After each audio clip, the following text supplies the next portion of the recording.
So welcome friends in education junction by भाई। तो कैसे हैं आप लोग। आज हम लोग लाए हैं आई का थर्ड पार्ट। अगर आपने अभी तक फर्स्ट एंड सेकंड नहीं देखा है तो आप यूट्यूब पे जाके सर्च करें एजुकेशन जंक्शन बाय भाई, आई part first part second.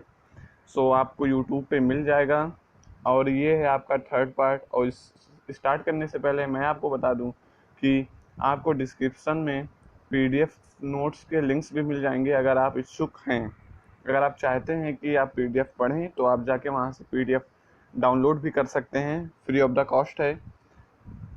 Friends, आप फर्स्ट एंड सेकंड पार्ट बिल्कुल देखें। एंड आज का गोल जो हमारा है, आज जो हम लोग इस वीडियो में करने वाले हैं वो reflection of light, dispersion of light, white white रे, मतलब डिस्पर्जन ऑफ वाइट रे, ये हम लोग आज पढ़ने वाले हैं। एंड रिफ्लेक्शन ऑफ लाइट, और जो हम लोग लास्ट में करते हैं हमेशा क्वेश्चन, तो वो भी करेंगे क्वेश्चन आंसर। एंड फ्रेंड्स, आज हम लोग पीडीएफ में ईपीपी नहीं दे पाएंगे बिकॉज हमें इतने क्वेश्चंस इस लेक्चर के इतने क्वेश्चंस हमें इतने मिले नहीं कि हम लोग उसमें ईपीपी में सेट कर पाएँ।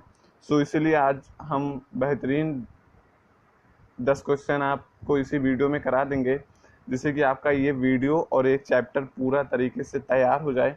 फ्रेंड्स, आप एजुकेशन जंक्शन भाई भाई के साथ पढ़ने जा रहे हैं आई part third, reflection of light, dispersion of white light. Start करते हैं। ह्यूमन आई अगर आपको पढ़ना है, आज से हम लोग स्टार्ट कर रहे हैं द कलरफुल वर्ल्ड। लेकिन अगर आपने ह्यूमन आई अभी तक नहीं पढ़ा है तो आप first part and second part में जाके पढ़ लें, क्योंकि वहाँ पे मैंने ह्यूमन आई पढ़ाया हुआ है और उसमें पूरा ह्यूमन आई डिटेल्ड में है। आप लोग लेट मत करिए, वहाँ पे जाके पढ़ लीजिए इस लेक्चर के बाद। चलिए हम लोग देखते हैं reflection of light through a prism. जैसे कि आप लोग देख रहे हैं, ये एक प्रिज्म है, ये एक प्रिज्म है जो कि जिसमें से लाइट पास की जा रही है। ये एक लाइट है, ये पास की गई यहाँ पे स्ट्रेट, एंड ये ऐसे। आप ये देख रहे हैं कि ये एंगल ए है, angle of prism B and C. ये जो लाइट है ये पी क्यू है, एंड ये जो स्ट्रेट लाइन है ये ई एफ है, एंड जो फिर वहाँ से रिफ्लेक्ट हुई है वो है आर एस। फ्रेंड्स, मैं इसको इरेज कर देता हूँ वरना समझ में नहीं आएगा। हम इसको थोड़ा सा ऊपर कर लेते हैं जिससे कि आपको समझ में आए। जैसे कि मैंने बताया था, एंगल ए जो है एंगल ऑफ प्रिज्म है, ये दिस। एंड एंगल आई जैसे कि आप लोग देख सकते हैं कि यहाँ पे है, जैसे कि आपने देखा कि एंगल आई यहाँ पे एंगल ऑफ इंसिडेंट है, दिस, ये दिस इज एन एंगल आई। इसको मैं इरेज भी करते चलता हूँ जिससे कि आप लोग ध्यान से देख सकें। एंड एंगल आई हो गया। एंगल ऑफ रिफ्रैक्शन, जहाँ से रिफ्रैक्शन हो रहा है वो एंगल है आपका दिस, ये जो आपको दिख रहा है, ये r, this is an angle of refraction, जो कि यहाँ से जो रे गई एंड रिफ्रैक्ट होके ये ऐसे इसी तरह है। ये आपका angle of reflection incident prism आपका ये है। एंड एंगल ऑफ प्रिज्म ए यहाँ पे है, एंगल ऑफ रिफ्रैक्शन यहाँ पे है, एंगल ऑफ इंसिडेंट रे यहाँ पे है। ओके, इंसिडेंट रे मीन्स कि मतलब जो रे वास्तव में मतलब सिर्फ दर्शाए गए हैं इस तरीके से, जो कि रियल में नहीं होती हैं। हम लोग देखते हैं angle of emergent ray. Where is angle of emergent ray? Angle e. Where is e? Then here is e, means कि एंगल ऑफ इंसिडेंट आपको मैं ऐसे दिखाता हूँ, जैसे कि ये है। रुकिए मैं आपको नए पेज पे दिखा दूँ कि कैसे क्या है। जैसे कि ये लाइट गई स्ट्रेट एंड ऐसे, तो जो यहाँ का एंगल होगा, this angle is R, this angle is E, and sorry friends, this angle is I, this angle is E, और जो ये एंगल होगा angle of refraction, this is an R and this is also R, इसको R dash बोल देते हैं यहाँ, ठीक। सो जैसे कि आप लोगों ने देखा कि जैसे कि मैंने बताया angle of prism, angle of incident, angle of refraction and angle of emergent ray. अभी देखते हैं angle of derivation. Where is derivation? आप लोग देख रहे हैं कि यहाँ पे है एंगल ऑफ डेरिवेशन, इतना ट्रैफिक हो जाता है इसमें। देखिए यहाँ पे एंगल ऑफ डेरिवेशन है डी, ये जो सीधी लाइन गई हुई है, ये आप लोग देख सकते हैं, ये जो सीधी लाइन गई है, ये यहाँ पे एंगल ऑफ डी बनाते हैं, D, okay, angle of derivation. And normal रे एन एंड एम, मीन्स कि ये जो रे है ये नॉर्मल रे है, यही रे बनाता है आपका एंगल ऑफ रिफ्रैक्शन, यही रे एंगल ऑफ रिफ्रैक्शन फाउंड करता है, और ये रे नॉर्मल रे होती है। एंगल ऑफ रिफ्रैक्शन जो फाउंड होता है वो नॉर्मल रे से होता है। Angle of refraction are found from normal ray. Normal ray ये बहुत ही इम्पोर्टेंट सी चीज है आपके लिए, नॉर्मल रे। सो यही है नॉर्मल रे जहाँ से एंगल आर डेरिवेट होता है, ठीक। एंड अभी हम लोग थोड़ा ऊपर बढ़ते हैं, ये हम लोग थोड़ा सा ऊपर आते हैं। जैसे कि आप देख रहे हैं angle i equal to angle e, angle i equal to angle e, आप लोग समझ रहे होंगे कि जो ये angle i equal to angle e means कि जो ये स्ट्रेट लाइन है इसका angle of normal ray and this angle r this equal to रे।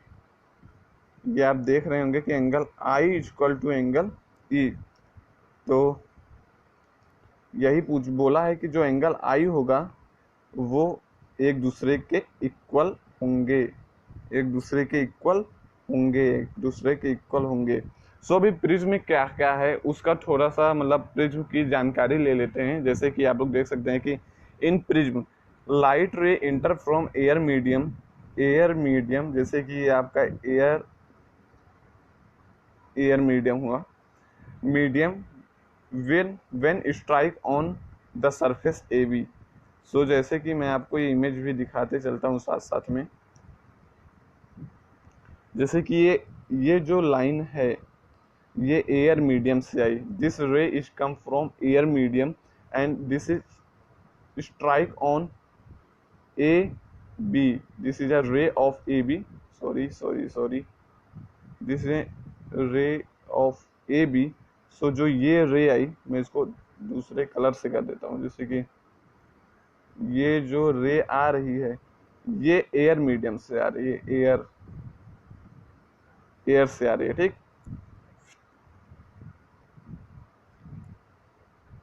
एंड इसको हम लोग बनाए रखते हैं जिससे कि हम लोगों को आसानी पड़े। अच्छा, मैं इसको दूसरे पेज पे बना के समझा देता हूँ बढ़िया से एकदम, जिससे कि आपका कंफ्यूजन पूरा दूर हो जाए। फ्रेंड, जैसे कि उसने बोला कि एक प्रिज्म है, वहां से एक रे आती है एयर मीडियम से, और एयर मीडियम से आके वो ए एंड बी के सरफेस पे टकराती है, स्ट्राइक करती है।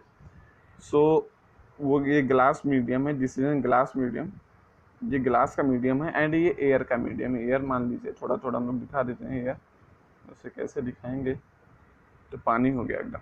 चलिए समझ लीजिएगा थोड़ा सा आप लोग कि ये एयर मीडियम, ओके। सो देखते हैं दूसरा क्या बोला, the refractor ray e f bends toward the normal रे।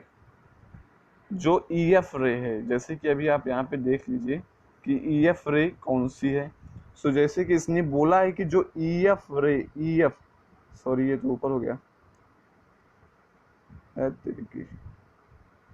ई एफ जो रे है वो नॉर्मल की तरफ बेंड्स करती है,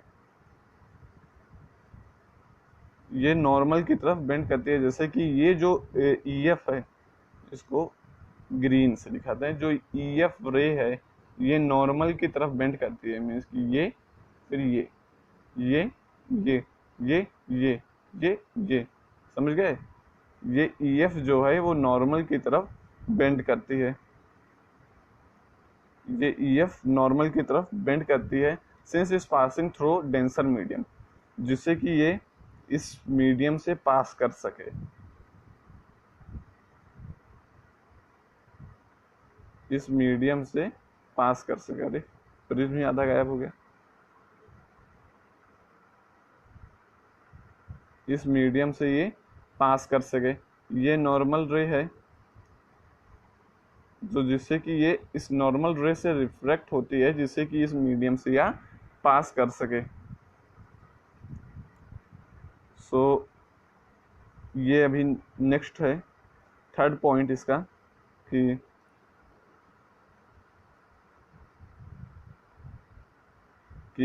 द इमर्जेंट रे FS emerge from other surface AC and bends away from the normal since this ray is passing from glass to air medium। जैसे कि इसमें ये बोला है कि जो एयर मीडियम से, जो इसमें ये बोला था कि EF जो होगा, EF भी नॉर्मल रे से होके पास कर जाएगा। EF भी इस तरीके से नॉर्मल रे से होगा। दिस इज ए नॉर्मल रे, दिस इज ए नॉर्मल रे, सो ये भी EF से होके नॉर्मल रे से पास कर जाएगा, नॉर्मल रे से पास कर जाएगा। पहले ऐसे जाएगा, फिर यहाँ से नॉर्मल रे से टकराएगा, फिर ये स्ट्रेट हो जाएगा, फिर नॉर्मल रे से आएगा, फिर ये बेंड हो जाएगी इसकी जो लाइट है। ओके फ्रेंड्स, जो इसकी जो लाइट है वो बेंड हो जाएगी। And the angle between incident रे एंड इमर्जेंट रे is called angle of derivation. The angle between emergent रे, the angle between incident ray and emergent ray is called angle of derivation। so इसमें जो angle between emergent रे है, सो इसमें आपको emergent रे दिख रही होगी कि दिस इज एन इमर्जेंट रे,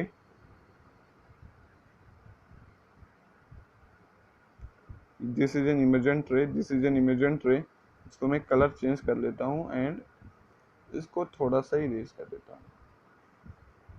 ये इमर्जेंट रे, ये जो स्ट्रेट रे है ये, दिस इज एन इमर्जेंट रे, दिस इज एन इमर्जेंट रे, दिस इज एन इमर्जेंट रे, जो कि इससे सीधा सीधा निकल जा रही है 180 डिग्री पे, 180 डिग्री पे, 180 डिग्री पे।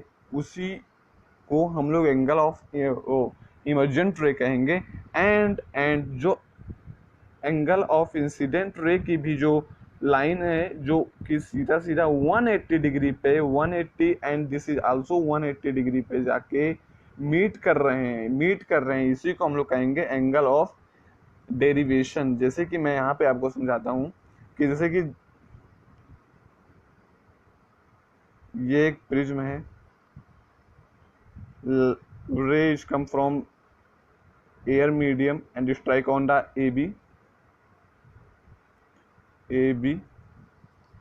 this is bend and this is a normal ray, this is also a normal ray, and this ray is bent from there and this is C। And friends, जैसे कि इसने बोला है कि जो एंगल आई incident ray है वो सीधा चली जाएगी, सीधा ये इंसिडेंट रे, मैं इसको दूसरे कलर से दिखाता हूँ जिससे ये आपको परफेक्ट हो जाए, कोई प्रॉब्लम ही ना हो इसमें। सो जैसे कि ये एंगल चला जाएगा सीधा, एंड जो दिस एंगल ऑफ इमर्जेंट है, एंगल ऑफ इमर्जेंट रे, सो ये भी ऐसे सीधा सीधा सीधा सीधा सीधा सीधा सीधा सीधा ये रे और ये रे, जैसे कि ये रे एंड ये रे, ये रे जहाँ पे मीट करेगी वो होगा एंगल ऑफ डेरिवेशन, वो होगा एंगल ऑफ डेरिवेशन। वो होगा एंगल ऑफ डेरिवेशन। जैसे कि आपको समझ में तो आया होगा फ्रेंड्स, पर जिसको नहीं आया मैं एक बार और समझाने की कोशिश करता हूँ कि कैसे होगा। जैसे कि ये एक प्रिज्म है, अभी मैं ज़्यादा नहीं लिखूंगा, यहाँ से एक रे गई, ये रे गई एंगल ऑफ इमर्जेंट, ये इमर्जेंट रे है, ये नॉर्मल रे है, ये इमर्जेंट नहीं, this is an incident ray, sorry this is an incident ray, this is N emergent रे। Okay, so this is a bend, ये जो बेंड हो जा रही है यहाँ पे, ये बेंड ना होके अगर सीधे जाती है, अगर इसका हम लोग सीधा 180 डिग्री लेते हैं, दिस इज 180 डिग्री अगर हम लोग लेते हैं, सो अगर हम लोग इमर्जेंट रे का भी 180 लेते हैं, सो ये जो एंगल होगा, this angle is known as derivation, D, this angle is known as D, derivation, angle of derivation. So उम्मीद है कि आपको समझ में आया होगा। सो हम लोग अभी स्टार्ट करते हैं dispersion of light by a glass prism. पर फ्रेंड्स हम लोग इसको स्टार्ट करने से पहले मैं आपको फिर से एक बार कुछ चीज़ें प्रिज्म में बता देता हूँ कि जिससे कि आपको कन्फ्यूजन जो हो वो प्लीज़ दूर हो जाए। अगर नहीं दूर हो रहा है तो फिर से स्टार्ट करके देख लेना फ्रेंड्स, क्योंकि कोशिश है पूरी कि आपका कन्फ्यूजन इसका दूर करें। सो जो ये एक प्रिज्म होता है, यहाँ से एक रे आती है, इस रे को कहते हैं इंसिडेंट रे। ये एयर मीडियम से आते हैं, this is come from air medium, this is come from air medium. ये सीधे जाके नॉर्मल रे से बेंड हो जाती है और स्ट्रेट लाइन बनाती है पूरे प्रिज्म के अंदर, पूरे प्रिज्म के अंदर ये स्ट्रेट लाइन बनाती है प्रिज्म के अंदर। फिर उसके बाद ये नॉर्मल रे से फिर से बेंड हो जाती है, ये फिर से बेंड हो जाती है, एंड यहाँ पे जो एंगल इसका बनता है वो होता है emergent, this is the I and this is E. इसीलिए आई इक्वल टू ई, जो कि मैंने अभी आपको बताया कि आई इक्वल टू ई होता है, आई इक्वल टू ई होता है। ओके फ्रेंड्स, अभी जो आई इक्वल टू ई होता है, सो एयर मीडियम से रे आई प्रिज्म के ए बी पे टकराई एंड वो बेंड कर गई, प्रिज्म के ए बी पे टकरा के बेंड कर गई। फिर उसके बाद जो जो ये एंगल हो, जो इंसिडेंट रे होगा, ये 180 डिग्री बना के सीधा निकल जाएगा। जो इमर्जेंट रे होगा, जो यहाँ से टर्न हुआ है, ये भी 180 पे सीधा निकल जाएगा। ये जो निकलेंगे दोनों, तो जो यहाँ का एंगल होगा, इन दोनों के angle between emergent ray and angle between incident ray is known as derivation, angle of derivation. And friends, फिर जब यहाँ से निकलेगा तो ये प्रिज्म मीडियम से निकल के फिर से एयर मीडियम में आ जाएगा। सो फ्रेंड्स, अभी हम लोग आगे बढ़ते हैं। Dispersion of white light, dispersion of white light. Okay friends, dispersion of white light. So the splitting of white light into its compound color is called dispersion. The splitting of white light, the splitting of white light into its compound color is called dispersion. जैसे कि जो light का सातों colour में जो white light होती है, उसका जो प्रिज्म से टकरा के ये भी सातों कलर में जो हो जाता है, तो इसी को हम लोग वाइट लाइट कहते हैं। जो इसका डिस्पर्जन हो जाता है, इसका डिस्पर्जन हो जाता है, द स्प्लिटिंग ऑफ लाइट, मतलब कि वाइट लाइट का बिखरना, वाइट लाइट का बिखरना उसके कलर्स के कंपाउंड में, उसके कलर के कंपाउंड में, उसको कहते हैं dispersion.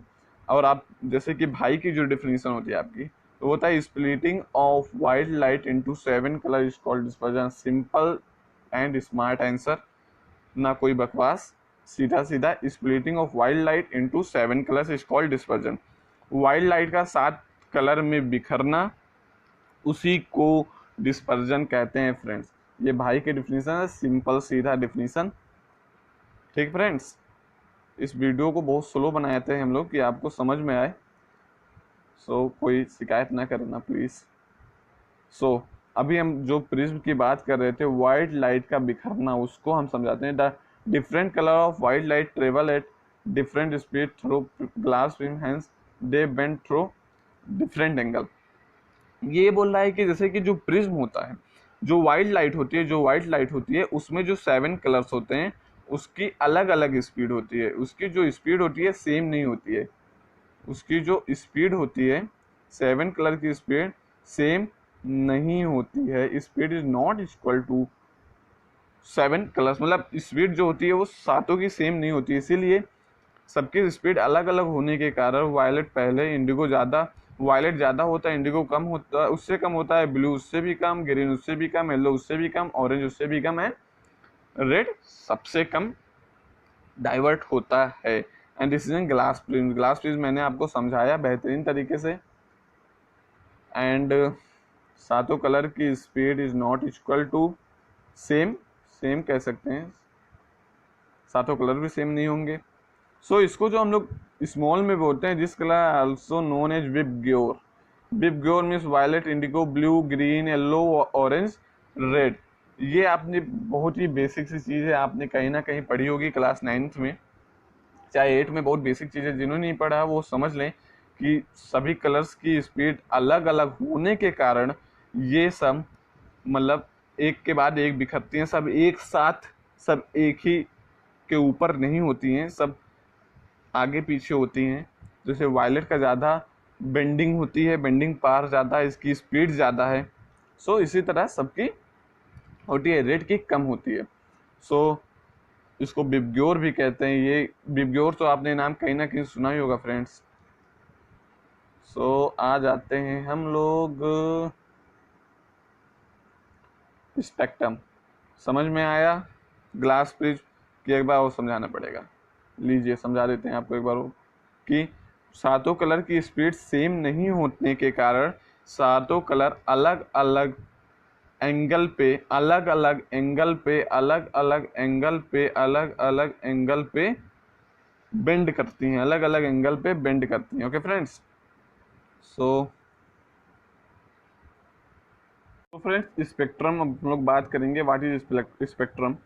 Bend of 7 colour into which wild light is disperse. ये भाई के डिफिनीशन है, सिंपल आसान डिफिनीशन, आप जाके लिखाना, फुल मार्क्स पा लेना, ठीक। सो कलर विच डाइवोर लीस्ट, जो कलर सबसे कम उड़ती है, जिसका एंगल सबसे कम होता है, वो होता है रेड।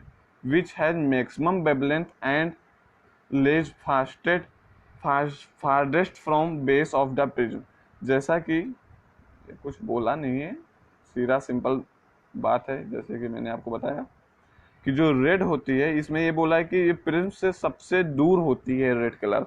जैसे कि इसका जब वेवलेंथ ज़्यादा है, ये कम मुड़ेगी, तो ये प्रिज्म से तो दूर होगा ही, इसीलिए रेड का सबसे कम एंगल बनता है, सबसे कम डाइवर्ट होता है, सबसे ज़्यादा वेवलेंथ इसकी होती है। फ्रेंड्स याद रखना, क्वेश्चंस बहुत आते हैं इस पे, जो क्वेश्चन कराएंगे शायद उसमें भी आपको ऐसे क्वेश्चंस मिल सकते हैं। And colour which divert more is violet, जो सबसे ज्यादा एंगल बना लेता है, जो सबसे ज्यादा एंगल बनाता है वो होता है violet. Which has minimum wavelength, जिसकी कम वेवलेंथ होगी और जो कि एकदम प्रिज्म के पास ही होगा, ये प्रिज्म के पास ही होगा, और रेड यहाँ होगा तो वायलेट यहाँ होगा, ठीक है ना। रेड ऊपर होगा तो वायलेट नीचे होगा। तो ये कुछ ज़्यादा समझने वाली चीज़ थी, सो समझ लिए। अब आगे चलते हैं। Dispersion of wild light by a water droplet in a sky, मतलब अभी हम लोग रेनबो का फॉर्मेशन कराने वाले हैं, बहुत इंपॉर्टेंट चीज़ है फ्रेंड्स, ध्यान से पढ़ना।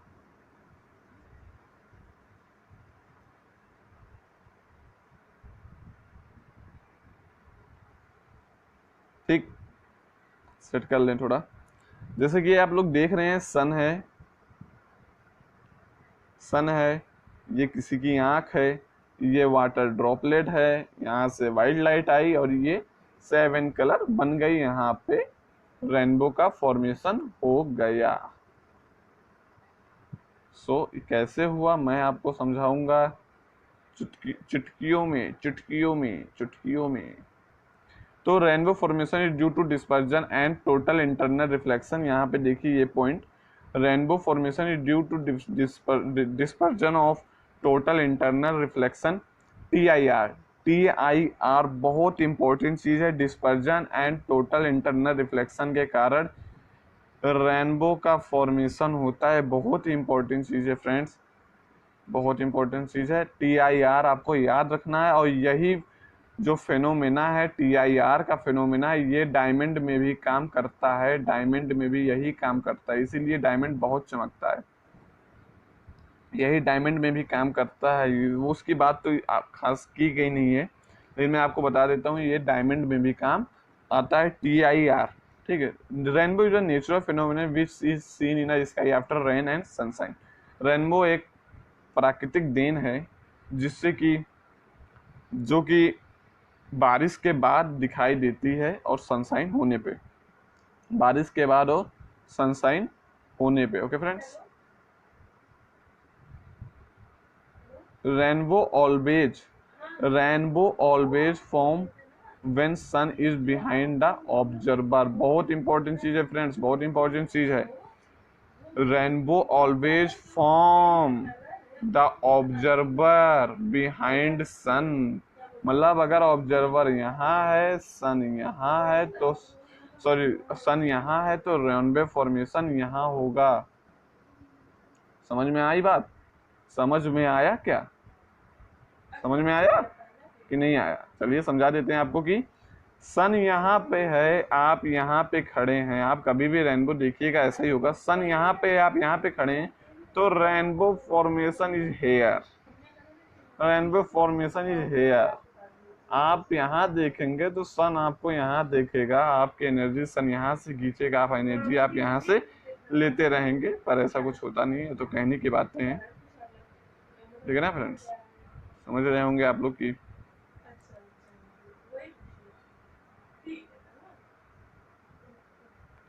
ये रेजरवा छोटा हो जाता है कभी कभी। ठीक, तो सन यहाँ पे है, ऑब्जर्वर यहाँ पे है, तो रेनबो फॉर्मेशन यहाँ पे होगा। This angle, this angle, this angle, this angle, ऐसा होगा, ऐसा होगा, ऐसा होगा, ऐसा होगा। यहाँ पे सन तो यहाँ पे रेनबो, यहाँ पे सन तो यहाँ पे रेनबो। आप यहीं पे रह जाओगे, सन और रेनबो अपनी अपनी जगह बदल लेते रहेंगे। ठीक फ्रेंड्स, देखना कभी भी रेनबो आज के बाद ऐसा ही आपको दिखेगा, ऐसा ही आपको नजर आएगा। तो थर्ड पॉइंट है इसका, the water droplets in the sky act like a small prism. वो प्रिज्म के तरीके से, छोटे से प्रिज्म के तरीके से वाटर के ड्रॉपलेट्स को दे reflect internally of incident dispersion of incident white light due to which 7 color is seen observer eye। तो ये जो डिफ्लेक्ट होने के कारण जो 7 कलर्स होते हैं, 1 2 3 4 5 6 7 कलर्स जो होते हैं, वो ऑब्जर्वर की आंख से दिखाई देते हैं। तो मैं ये जानता हूं कि आपको समझ में आया होगा। अगर जिसको थोड़ा भी कंफ्यूजन हुआ तो मैं आपको एक बार और यहाँ पे इससे एक बार और मुलाकात करा देता हूँ कि इसमें क्या था। तो इसमें यह है कि जैसे ये सन है, यहाँ पे रेनबो यहाँ पे आई, इसमें ये बोला गया है कि जो जब रेनबो फॉर्म होगी तब ऑब्जर्वर के बिहाइंड में सन होगा। मतलब ऑब्जर्वर यहाँ होगा, रेनबो यहाँ होगा, तो सन यहाँ होगा, means this. Okay man, understand? Okay, so और जो यहाँ पे आपको एकदम बेहतरीन समझाते हैं कि जो यहाँ पे रेन ड्रॉपलेट्स होगा वो स्मॉल प्रिज्म की तरह यहाँ पे लिया गया है एयर में। जब यहाँ से ऐसे रे आएगी वाइल्ड लाइट, ये टकराएगी, ये टकराएगी, ये टकराएगी किससे? वाटर ड्रॉपलेट से। जब ये वाटर ड्रॉपलेट से टकराएगी तो जो रेड होगा वो पहले डाइवर्ट होगा, अब इसी तरह रेड, फिर लास्ट में वायलेट, फिर उससे पहले इंडिगो, फिर ऐसे ही ब्लू, ग्रीन, ग्रीन सब ऐसे ही डाइवर्ट होंगे। सो तो इसमें इरेज इतना करना पड़ता है दोस्तों कि क्या बताएं। तो जो ये वाइल्ड लाइट होगा ये रैन के ड्रॉपलेट से मुड़ के छुक छुक छुक छुक छुक छुक 3 4 5 6 7 यहाँ पे आई है भाई साहब, ये देख लिया आर रेनबो, यहाँ पे सन, यहाँ पे ये एंगल बना रहा है दिस। तो बस यही था इसमें और कुछ नहीं था, ठीक है ना फ्रेंड्स। अभी आता है recombination of spectrum of white light. Recombination of spectrum of white light. तो इसाक न्यूटन जी थे एक, जिन्होंने ये कहा था कि अगर प्रिज्म को उल्टा हुए रखते हैं तो मामला वही होगा जो सीधे प्रिज्म का होता है, ठीक ना। तो मैं आपको समझाता हूँ कि क्या कहा था इसाक न्यूटन जी, जो फर्स्ट साइंटिस्ट थे। जैसे कि यहाँ पे लिखा है, Isaac Newton was the first scientist to use glass prism to obtain an spectrum of sunlight. Isaac Newton ji थे, इसाक न्यूटन जी थे जिन्होंने पहली बार प्रिज्म का इस्तेमाल किया था इस सनलाइट के स्पेक्ट्रम को देखने के लिए, मतलब वाइल्ड लाइट को फैलाने के लिए, वाइल्ड लाइट को 60 कलर में करने के लिए। ओके बेटा, कितना हुआ 437। Newton so that reverse is also true. तो उन्होंने फिर ये भी बताया कि अगर इस प्रिज्म को हम लोग उल्टा भी रखते हैं तो यहाँ से भी लाइट वही होगी, वो भी सही है। It means 7 colour of wild light spectrum can be recombine और united back to give 7 colour. तो जो 7 कलर होते हैं, जो 7 कलर होते हैं, जो 7 कलर होते हैं वो एक साथ रिकम्बाइन करके आपको वाइट लाइट देंगे। जो 7 कलर होते हैं वो आपको एक साथ रिकम्बाइन करके वाइट लाइट देंगे। तो फ्रेंड्स मैं आपको इसको दोबारा बता देता हूँ क्योंकि शायद किसी को ना समझ में आया हो। तो Isaac Newton was the first scientist who use glass prism for the sunlight spectrum. Glass prism का यूज किया था सनलाइट के स्पेक्ट्रम के लिए। एंड इन्होंने ये भी बताया था कि अगर प्रिज्म को हम लोग उल्टा रखते हैं तो वो भी सही होगा, वो भी सही देगा, वो भी सही ही लाइट को पास करेगा।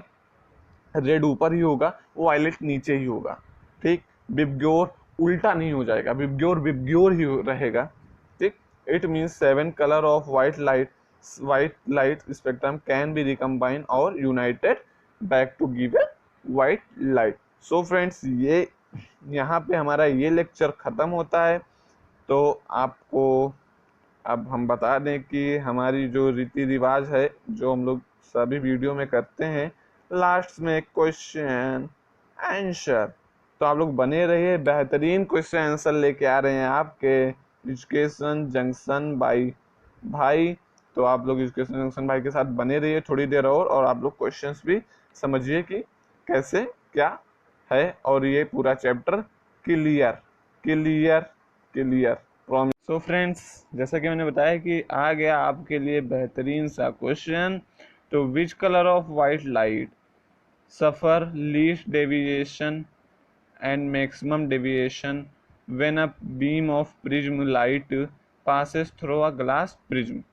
तो कौन सी लाइट है जो कि सबसे कम डेविएट होती है और सबसे ज़्यादा डेविएट होती है तो जब प्रिज्म से वाइट लाइट को पास किया जाता है। तो फ्रेंड्स आपका समय शुरू होता है अब। 1 2 3 4 5 6 7 8 9 10। भाई नहीं आपके लिए टाइम मशीन बन के आपके लिए टाइम लाया। एंड अभी चलिए हम लोग कर ही लेते हैं which colour of white light suffer least deviation. जैसे कि मैंने आपको बताया था सबसे ज़्यादा वेब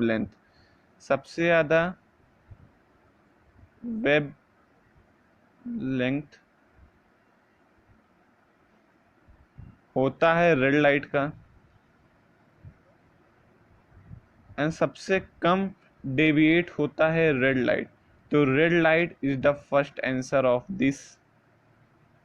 सेकंड पूछा है मैक्सिमम डेविएशन, सबसे ज़्यादा डेविएशन किसका होता है। तो सेकंड जो है बेटा भाइयों बहनों, तो सबसे ज़्यादा वेवलेंथ। तो wavelength is not equal to मतलब कि wavelength is length is wavelength is less in किसमें, वायलेट में, और ये सबसे ज्यादा डाइवेट होता है। ये डाइवेशन इसका जो है, इसका डाइवेशन बड़ा है और इसका छोटा है, इसका बड़ा है इसका छोटा है, ठीक ठीक ठीक, दोनों का बराबर नहीं होगा, दोनों का बराबर नहीं होगा। तो रेड का, सो फ्रेंड्स मैं आपको एक बार और समझा देता हूँ, बेहतरीन क्वेश्चन है, बेहतरीन तरीके से, और ये सीबीएसई 2011 का क्वेश्चन है। तो रेड का डाइवेशन सबसे कम, वायलेट का डाइवेशन सबसे ज़्यादा, रेड का वेवलेंथ सबसे ज़्यादा, वायलेट का सबसे कम। आप ये ऐसे बता देते हैं, ये गई लाइन, ये गई, एंड ये वायलेट, ये गई, ये रेड, ये बीच में, और सातों कलर। नेक्स्ट क्वेश्चन पे आते friends, why do we observe the 7 colour when white light passes through a glass bridge? Which component of white light deviates the least? इसको इरेज कर देते हैं, आप लोग भी देख लीजिए question and start the time. 1 2 3 4 5 6 7 8 9 10।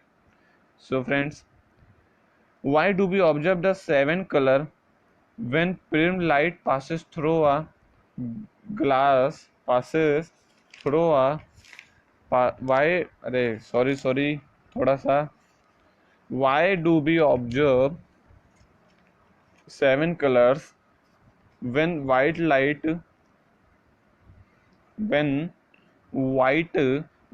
passes through a glass prism? Which component of white light deviates least?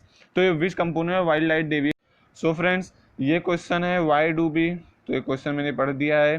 सो ये चीज़ मैंने आपको, इसमें जो which component of white light deviates least, ये मैंने बता दिया है, रेड। पहला क्वेश्चन यही था, क्योंकि आपको डेविएट्स के क्वेश्चन बहुत मिलेंगे, डेविएट्स के क्वेश्चन आपको बहुत मिलेंगे। अगर आप लोग 10 ईयर सॉल्व पेपर उठाओगे तो डेविएट्स क्वेश्चन आपको हजारों मिल जाएंगे, इसीलिए डेविएट्स पे ज्यादा ध्यान दीजिए फ्रेंड्स, ज्यादा ध्यान दीजिए।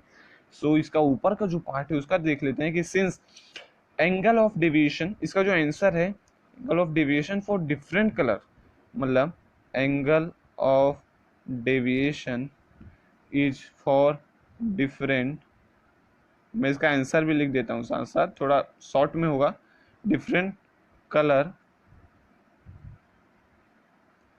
is different, hence different colors suffer, hence different color suffer different deviation। ये फ्रेंड्स आप लोग याद कीजिए, मैंने इसको बताया है आप लोगों को कि एंगल सबका सेम नहीं होता है। मैंने यही बात बोली थी कि एंगल सबका सेम नहीं होता है, एंगल जो है सबका सेम नहीं होता है, इसीलिए जो लाइट्स होती हैं, इसी जो अलग अलग लाइट का अलग अलग एंगल होने के कारण वो अलग अलग तरीके से डाइवेट करती है। मतलब रेड का कम एंगल, इसका ज़्यादा। तो एंगल ऑफ डेविएशन, जो angle of deviation, angle of deviation for different colour is the different lens. मतलब जो एंगल ऑफ डेविएशन होगा वो डिफरेंट कलर का डिफरेंट होगा, ये हेंस लिखा है, hence different colour differ different deviation. और इसीलिए जब एंगल सबका अलग होगा सो इसका डेविएशन भी अलग होगा। जब एंगल सबका अलग होगा तो इसका मतलब डेविएशन भी अलग होगा, सेम सा नहीं होगा। मैं आपको और अच्छे से समझा दें कि जैसे कि जो मैं बता रहा हूँ आप लोगों को वो मैं आपको क्लियरली समझा दूँ, क्योंकि आप लोगों को दिक्कत ना हो। जैसे कि ये है एंगल, ये गया रेड लाइट, ये गई वायलेट, ये इसके बीच में सातों कलर, इसका एंगल कम होगा, इसका ज़्यादा होगा, इसलिए ये रेड लाइट कम डाइवर्ट होगा, ये ज़्यादा होगा। अभी आते हैं नेक्स्ट फ्रेंड्स, से आया आपके लिए तीसरा और फिर से बेहतरीन बेहतरीन बेहतरीन बेहतरीन सवाल आप लोगों के लिए कि draw neat diagram to show the refraction of light ray through a glass prism. बहुत आसान लल्लू सा सवाल है, आप लोग कर दोगे। Level on it the angle of incident and angle of deviation. तो आप लोग बना लो जल्दी से, टाइम देता हूँ आपको 1 2 3 4 5 6 7 8 9 10। Time over. आप लोग पॉज करके भी कर सकते हो यार, टाइम पे क्या जाते हो मेरे। ठीक, चलिए मैं बनाता हूँ आप लोगों के लिए। तो ये हुआ A B C, A B C. कलरवा चेंज कर लेते हैं हम लोग। एयर से ए बी पे एक रे गिरी, स्प्लिट हुई। एयर मीडियम से ग्लास मीडियम में घुसी रे, फिर ग्लास मीडियम से एयर मीडियम से निकली, ग्लास मीडियम से निकली एयर मीडियम में। ये नॉर्मल रे आएगी, ये नॉर्मल रे आएगी, ये एंगल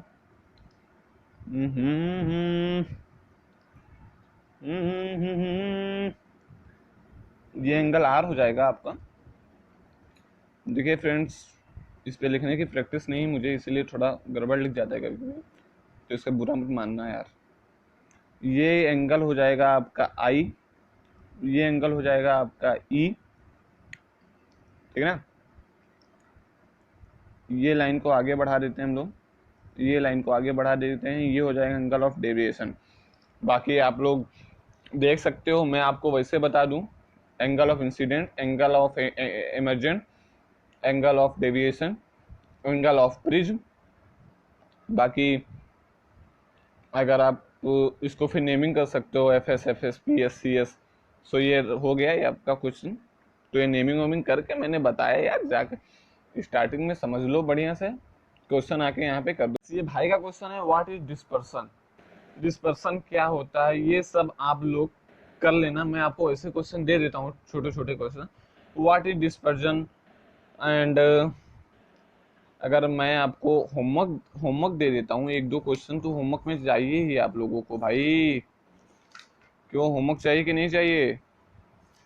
चलिए फिर लीजिए, एक आप बता दीजिएगा कि who invent the inverted prism. जैसे एक साइंटिस्ट का नाम ही आप लोग बता दीजिएगा कि हु इन्वेंट, स्पेलिंग गलत हो जाए तो माफ कर देना फ्रेंड्स, क्योंकि अंग्रेजिया तेज है ना हमारी। हु इन्वेंट इस इन्वर्टेड प्रिज्म। ये मैं आपको क्वेश्चन दे रहा हूँ, इसका आंसर मैं बाद में कराऊंगा, पर अभी नहीं, क्योंकि वीडियो बहुत लंबा हो रहा है इस वक्त हमारा, ठीक है ना। एंड फॉर्मेशन ऑफ रेनबो, एकदम से याद करके उसका इमेज भी समझ के एकदम से आप फॉर्मेशन ऑफ रेनबो, ठीक है ना। ये 3 क्वेश्चन है आपके लिए बेहतरीन, आप इसको ट्राई कर सकते हैं, इसको आप ट्राई कर सकते, क्या है आपको करना ही है। एंड फ्रेंड्स, अभी मैं आपसे अलविदा लेता हूँ, अलविदा, बाय के बाय। सो फ्रेंड्स, अभी आपसे मुलाकात होगी नेक्स्ट में। सो आप लोग प्लीज़ PDF नोट्स देख लीजिएगा, इसमें आप ही लोगों का फ़ायदा होगा। डिस्क्रिप्शन में इसका नोट्स है, PDF नोट्स आप लोग देख सकते हैं डिस्क्रिप्शन में जाके। Okay friends.